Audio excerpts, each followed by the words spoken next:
Hey y'all, it is Tirza. It has been forever, I guess, since I last updated. So I figured I should probably say something. Anyway, the last time I think I got to you guys, I was having issues. I gained like 30 pounds in 2 weeks. I was told that it was probably that I should probably go see an endocrinologist. I've been trying to do that, but when I call the endocrinologist, they ask me, "What is your diagnosis?" And I say, "That's why I'm calling you, because I need a diagnosis." Because it's like, "Oh, maybe you have this, or maybe you have that, or maybe you have this," but there's no like evidence to say, yes, this is what you have, or testing that's been done, or anything of that nature.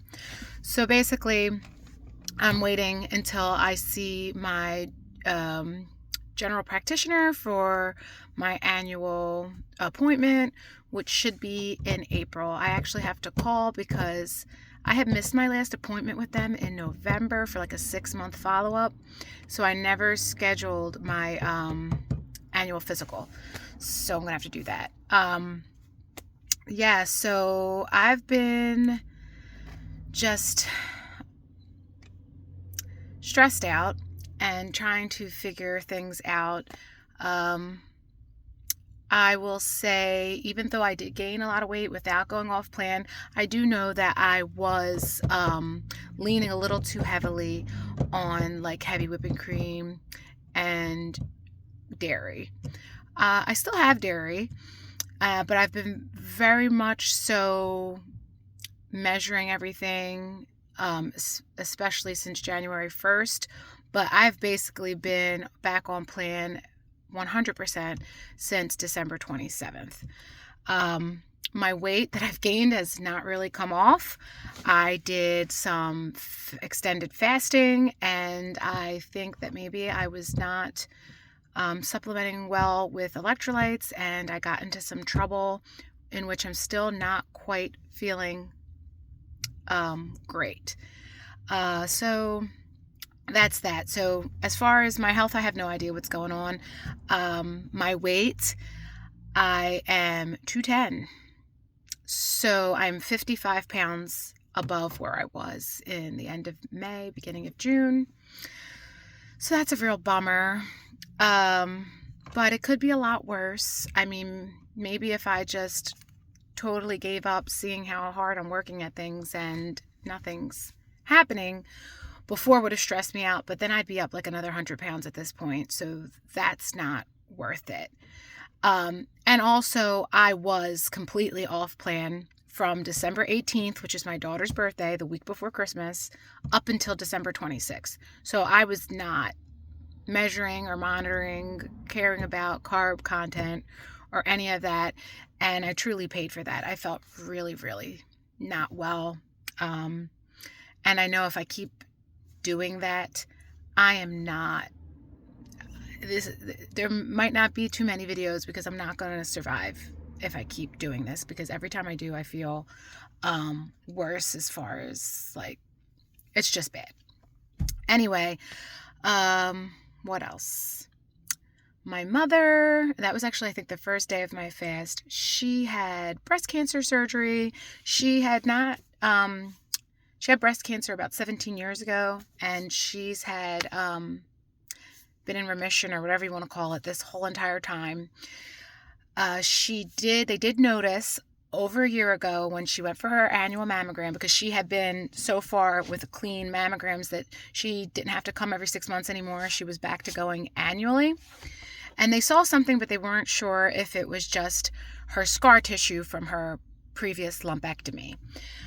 So they made her come back and do like an ultrasound of the breast, and they still just weren't sure. So they told her, let's just revisit this, come back in 6 months, we'll do another mammogram. They couldn't find anything funny on that mammogram. And then when she went back for her next appointment, which was 6 months later, so a whole year of this, they still saw something. They just didn't know what along the scar line. They sent her for another test, and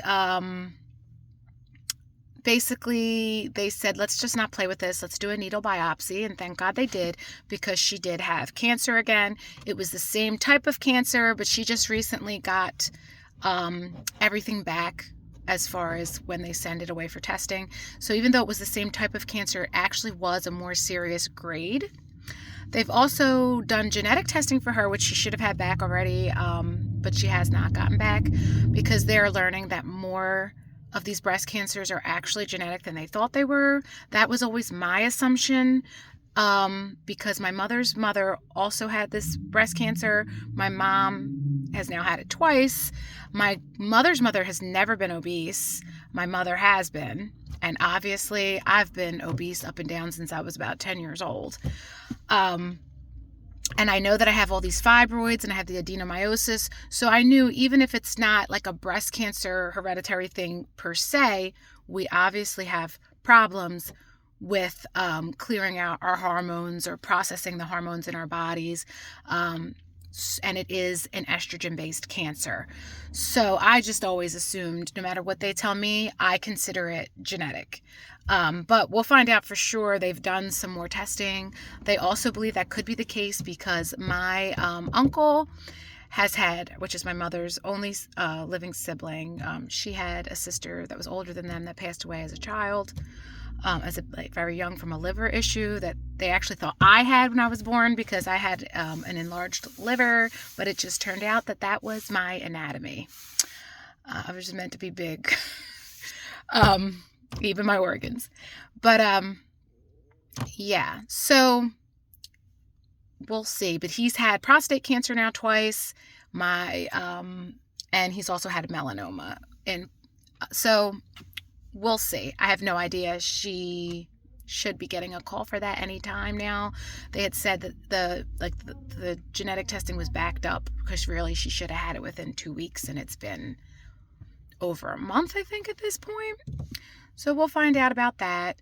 What else can I say? That's really all that's going on in my life. Times are hard, just like they are for everybody. It's just hard, and I know that everybody's dealing with it, just like with food pricing and car insurance prices, and everything is just very hard. But I'm trying my best. I'm trying to, I don't know if I consider it staying positive, but yeah, it's just a lot. I still can't believe that was the other thing, like when I was getting sick from the fast, where my blood pressure was through the roof and my heart rate, which is now pretty much stabilized, still slightly elevated, but it's a lot better than what it was. My daughter she was actually watched that plane crash that happened in Northeast Philadelphia. She saw it like in her face, which is really scary. Nothing happened to her. She was absolutely fine. Her and her coworkers were driving to coach a gymnastics competition in Mayfair, but they had no issue, like no debris or anything hit her car or hurt them. And my heart breaks for all the people that were hurt by that. And with the DC, like, I don't know how much more bad news, like, I can see. I'm not built for that. I'm just not. It makes me sad. Oh, another thing, my daughter went to an all-girls hockey scrimmage yesterday, and I ran into actually a parent whose daughter went to gymnastics with my older daughter, who's going to be 20 tomorrow, and she's a nurse for over 27 years, and she was just looking at me like weird, and we were talking, and she just basically kind of confirmed a hunch I've always had, that she was like, because my legs are so misshapen and weird. She was like, when we were talking about other stuff, like she just didn't bring this up to me. We were talking about lots of other things, and she was like, you might have lymphedema, and that's always been something I've suspected for a while. So I think this annual physical that I'm going to have with my doctor, he's going to hate me because I'm going to ask lots of questions and bring up lots of things and see what he does. I don't know, but that's it. I just wanted to say hi and update you guys. I'm looking really, really gray right now, and that's okay because whenever I put dye in my hair falls out. I want to know if anyone's ever tried that dye shampoo. It's not really dye. It's supposedly not, there's no chemicals supposedly, because it'll wash right out, but it's like a shampoo that colors your hair. I'm considering that because I just will not dye my hair ever again. That's just not going to happen. But I don't really want to waste my money on the shampoo either if it doesn't work, because it's a little pricey, like $40-something per bottle. So if anyone's ever tried that and it works, let me know. All right, this was all over the place. There goes the mind of someone who's... My mind is just special. Anyway, till next time, guys. Bye.